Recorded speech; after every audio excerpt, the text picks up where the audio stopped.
Morning to all. Today I am going to teach disclosure of related party transactions. എന്താണ് related party എന്ന് പറഞ്ഞാൽ?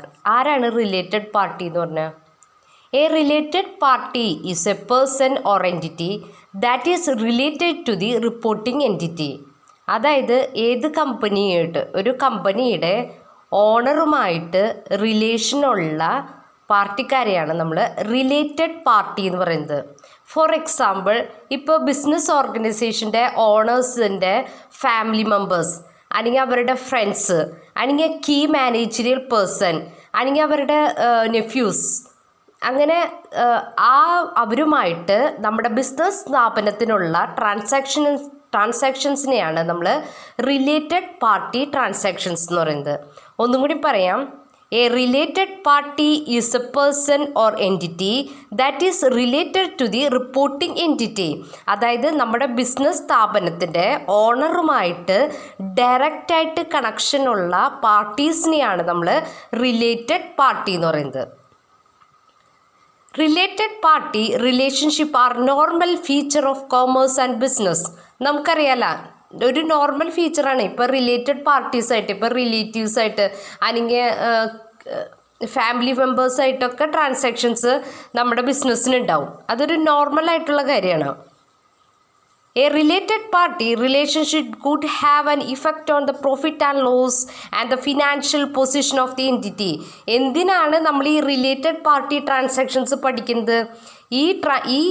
ഈ transactions നമ്മുടെ ഓർഗനൈസേഷൻ്റെ പ്രോഫിറ്റിനെയും ലോസിനെയും അതുപോലെ തന്നെ ഫിനാൻഷ്യൽ പൊസിഷനെയും അഫക്റ്റ് ചെയ്യുന്നുണ്ട്. അതുകൊണ്ടാണ് നമ്മൾ അക്കൗണ്ടിങ്ങിൽ ഈ പോർഷൻ പഠിക്കുന്നത്, related party transactions. Related parties may enter into transactions that unrelated party would not. ഇപ്പോൾ എക്സാമ്പിൾ പറയുകയാണെങ്കിൽ റിലേറ്റീവ് പാർട്ടീസിന് കുറേ ഡിസ്കൗണ്ടും കാര്യങ്ങളൊക്കെ കൊടുക്കും, പക്ഷെ അൺറിലേറ്റഡ് പാർട്ടീസിന് അത് കൊടുക്കോ? ഇല്ല. അതാണ് ആ പോയിന്റിൽ പറയുന്നത്. Parties may enter into transaction that unrelated party would not. അൺറിലേറ്റഡ് പാർട്ടിക്ക് ചിലപ്പോൾ ആനുകൂല്യങ്ങളൊന്നും കിട്ടിയെന്ന് വരില്ല. Transaction between related parties may not be made at the time amounts as between unrelated parties. Knowledge of the entity's transactions, ആ എൻറ്റിറ്റിയുമായിട്ടുള്ള transactions, outstanding balances including commitments and relationship between related parties, ഇതൊക്കെ may affect the assessment of its operation by users of financial statement. Here arises the relevance of International Accounting Standards 24 or INT AS 24. ഇത് ഈ international accounting standard 24ഉം INT AS 24ഉം എന്ത് കാര്യത്തെക്കുറിച്ചാണ് പറയണേ? Disclosure of related party transactions. അപ്പോൾ ഇത് ഇത്രയാണ് പറയുന്നത്. റിലേറ്റഡ് പാർട്ടി എന്ന് പറഞ്ഞാൽ ഒരു ബിസിനസ്സിൻ്റെ ഓണറിൻ്റെ റിലേറ്റീവ്സായിട്ട് അല്ലെങ്കിൽ അവരുടെ ഫ്രണ്ട്സായിട്ട് അല്ലെങ്കിൽ കീ മാനേജറിയൽ പേഴ്സൺസായിട്ട് നടത്തുന്ന ട്രാൻസാക്ഷൻസാണ്. ഈ ട്രാൻസാക്ഷൻസ് ആ ബിസിനസ് സ്ഥാപനത്തിൻ്റെ പ്രോഫിറ്റിനെയും ലോസിനെയും ഫിനാൻഷ്യൽ പൊസിഷനെയും അഫക്റ്റ് ചെയ്യും. ആ അഫക്റ്റ് ചെയ്യുന്നത് നമ്മളുടെ അക്കൗണ്ടിങ്ങിൽ കാണിക്കണം. ആ പർപ്പസിന് വേണ്ടിയാണ് നമ്മൾ ഫിനാൻഷ്യൽ സ്റ്റേറ്റ്മെൻറ്റ്സ് പ്രിപ്പയർ ചെയ്യുന്നത്. ഇത് ഇൻക്ലൂഡ് ചെയ്യുന്നത് ഇൻ്റർനാഷണൽ അക്കൗണ്ടിങ് സ്റ്റാൻഡേർഡ്സ് 24ലും INT AS 24 ആണ്. നെക്സ്റ്റ് വന്നത് ഒബ്ജക്റ്റീവ്സ്. എന്താണ് ഒബ്ജക്റ്റീവ്സ് എന്നുള്ളത്? The objective of the standard is to ensure that an entity's financial statement contain the disclosure necessary to know the attention to the possibility that its financial position and profit and loss may have been affected by the existence of related parties and by transactions and outstanding balances including commitment with such parties. നമ്മൾ നേരത്തെ പറഞ്ഞതുപോലെ തന്നെ നമുക്കറിയാം, related party ട്രാൻസാക്ഷൻസിൽ unrelated party transactions ഇല്ലാത്ത പല കാര്യങ്ങളും ചെയ്യേണ്ടി വരും. ആ സമയത്ത് നമ്മുടെ ഓർഗനൈസേഷൻ്റെ പ്രോഫിറ്റിനെ അല്ലെങ്കിൽ ലോസിനെ അല്ലെങ്കിൽ അതിൻ്റെ ഫിനാൻഷ്യൽ പൊസിഷനെ എങ്ങനെ അഫക്റ്റ് ചെയ്യുന്നു, അല്ലെങ്കിൽ ട്രാൻസാക്ഷൻസ് എന്തൊക്കെ ട്രാൻസാക്ഷനായിട്ട് അവർക്കുണ്ട്, അല്ലെങ്കിൽ ഔട്ട്സ്റ്റാൻഡിങ് ബാലൻസസ് എത്രയുണ്ട്, ഇൻക്ലൂഡിങ് കമ്മിറ്റ്മെൻറ്റ് വിത്ത് സച്ച് പാർട്ടീസ്, അവരുമായിട്ട് എത്ര കമ്മിറ്റ്മെൻറ്റ്സ് ഉണ്ട്, ഇങ്ങനത്തെ എല്ലാ ഡീറ്റെയിൽസും നമുക്ക് മനസ്സിലാവാൻ വേണ്ടിയാണ് നമ്മൾ റിലേറ്റഡ് പാർട്ടി ട്രാൻസാക്ഷൻസ് ഇൻഡ് AS 24 അതുപോലെ ഇൻ്റർനാഷണൽ അക്കൗണ്ടിങ് സ്റ്റാൻഡേർഡ്സും വെച്ച് നമ്മൾ പ്രിപ്പയർ ചെയ്യുന്നത്. ഇതാണ് ഇതിൻ്റെ ഒബ്ജക്റ്റീവ്സ്. നെക്സ്റ്റ് പോണത് scope of related party transactions. നമ്മൾ ഈ റിലേറ്റഡ് പാർട്ടി ട്രാൻസാക്ഷൻസ് പ്രിപ്പയർ ചെയ്യുന്നതിൻ്റെ സ്കോപ്പ് എന്തൊക്കെയുണ്ട്? Identifying related party relationship and transactions. നമുക്കറിയാമല്ലോ നമ്മുടെ ബിസിനസ് സ്ഥാപനത്തിന് ആരൊക്കെയായിട്ട് റിലേറ്റഡ് പാർട്ടി റിലേഷൻഷിപ്പ് ഉണ്ട് അല്ലെങ്കിൽ ട്രാൻസാക്ഷൻസ് ഉണ്ട്, ഇത് മനസ്സിലാക്കാനായിട്ടാണ് നമ്മൾ related party transactions accounts prepare ചെയ്യുന്നത്. നെക്സ്റ്റ് ഐഡൻറ്റിഫൈ ഔട്ട്സ്റ്റാൻഡിങ് ബാലൻസ്, ഇനി എത്ര കിട്ടാനുണ്ട് between the entity and relatives, outstanding ആയിട്ട്, അതായത് കിട്ടാൻ എത്രയുണ്ട് എമൗണ്ട്, ഈ റിലേറ്റഡ് പാർട്ടിയുടെ നിന്ന് എത്ര എമൗണ്ട് നമ്മുടെ ഓർഗനൈസേഷന് കിട്ടാനുണ്ട്.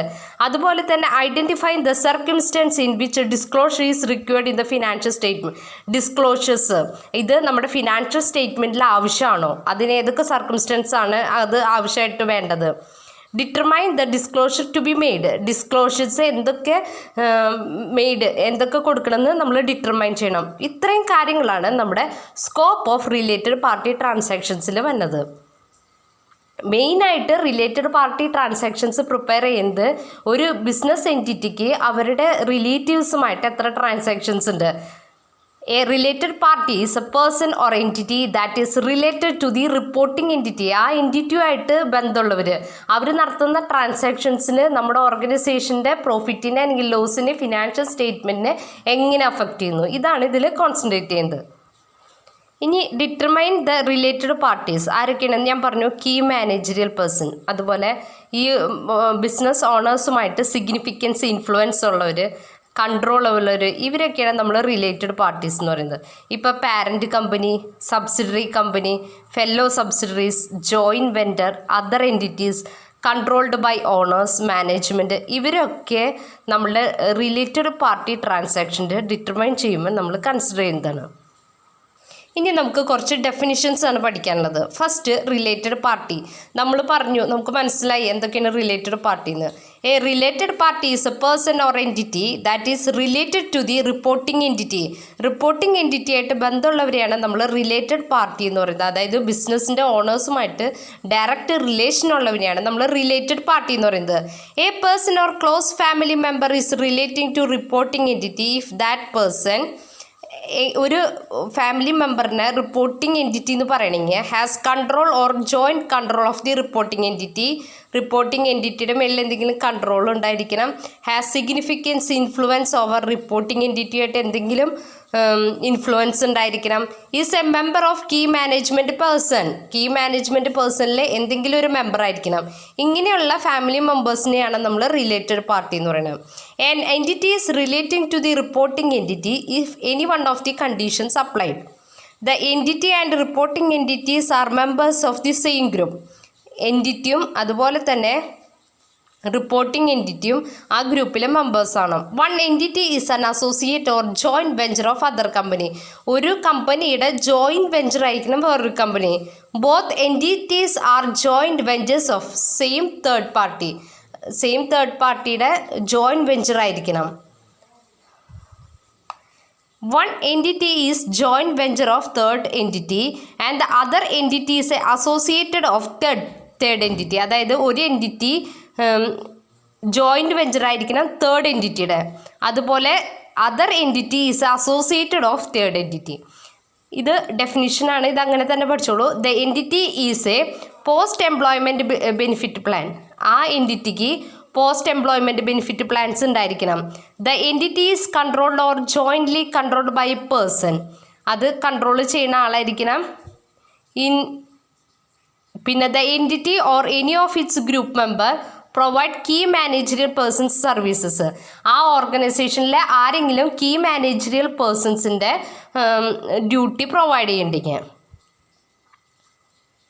മാനേജറിയൽ സർവീസ് പ്രൊവൈഡ് ചെയ്യണ്ടെങ്കിൽ. നെക്സ്റ്റ് എന്താണ് related party transactions? Related party എന്താണെന്ന് നമ്മൾ പറഞ്ഞു ഇല്ലേ? അവരുമായിട്ടുള്ള ട്രാൻസാക്ഷൻസിനെയാണ് നമ്മൾ റിലേറ്റഡ് പാർട്ടി ട്രാൻസാക്ഷൻസ് എന്ന് പറയുന്നത്.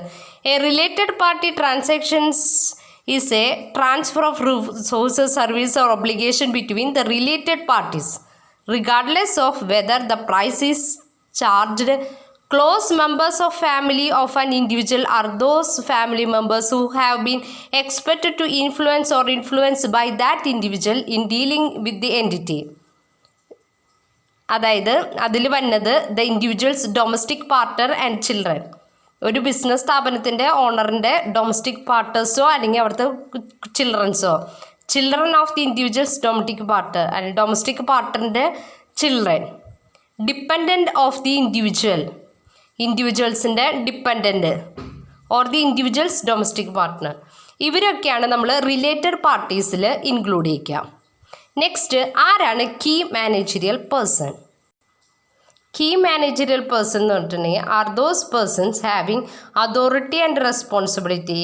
അവർക്ക് എന്തിനുള്ള അതോറിറ്റി റെസ്പോൺസിബിലിറ്റി ഉണ്ടായിരിക്കണം? പ്ലാനിങ്ങിന്, ഡയറക്ഷന്, control the activities of the entity directly or indirectly including any director of that entity.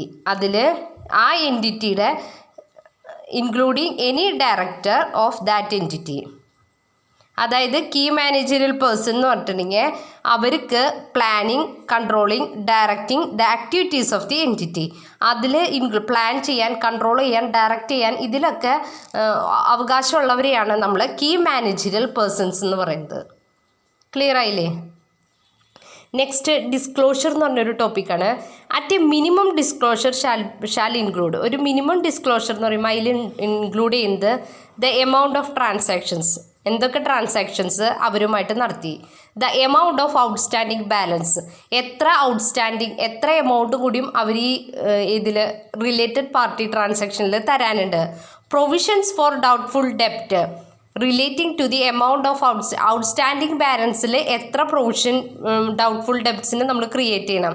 The expenses recognised during the period in respect of bad or doubtful debts. എത്ര the expenses recognised during the period, എത്ര expenses ആ കാര്യങ്ങൾക്ക് വേണ്ടി bad and doubtful ഡെപ്റ്റ്സിനൊക്കെ വന്നു. ഇങ്ങനത്തെ കാര്യങ്ങളൊക്കെ നമ്മൾ disclosure ചെയ്യണം. പിന്നെ പറയുന്നത് the disclosure required by paragraph 17 of India AS 24. India AS 24 17 പാരഗ്രാഫിലാണ് ഇതിനെക്കുറിച്ച് മെൻഷൻ ചെയ്യുന്നത്. Shall be made separately for each of the following categories. ഇതിനു വേണ്ടിയൊക്കെ സെപ്പറേറ്റ് ആയിട്ട് ഡിസ്ക്ലോഷേഴ്സ് ഉണ്ട്. അതായത് ദ പാരൻറ്റിന് അല്ലെങ്കിൽ entities with joint control, subsidiaries, associate, joint venture in which entity is a venture, അതുപോലെ key managerial person, other related parties. ഇവരെക്കുറിച്ച് എല്ലാ ഡീറ്റെയിൽസും ഇന്ത്യ AS 24 പാരഗ്രാഫ് 17 ഡിസ്ക്ലോസ് ചെയ്യണം. അപ്പോൾ ഇത്രയും കാര്യങ്ങളാണ് നമ്മളിന്ന് പഠിച്ചത്. അതായത് റിലേറ്റഡ് പാർട്ടി ആരൊക്കെയാണ്, റിലേറ്റഡ് പാർട്ടി ട്രാൻസാക്ഷൻസ് എന്തൊക്കെയാണ്, കീ മാനേജറിയൽ പേഴ്സൺസ് ആരൊക്കെയാണ്, അതിൻ്റെ ഡെഫിനിഷൻസ്, അതുപോലെ തന്നെ ഡിസ്ക്ലോഷർ, സ്കോപ്പ്, ഒബ്ജക്റ്റീവ്സ്, ഇത്രയും കാര്യങ്ങളാണ് ഇന്നത്തെ ക്ലാസ്സിൽ നമ്മൾ എടുത്തത്. എല്ലാവർക്കും മനസ്സിലായിട്ടുണ്ടാകുമെന്ന് വിചാരിക്കുന്നു. Okay, thank you.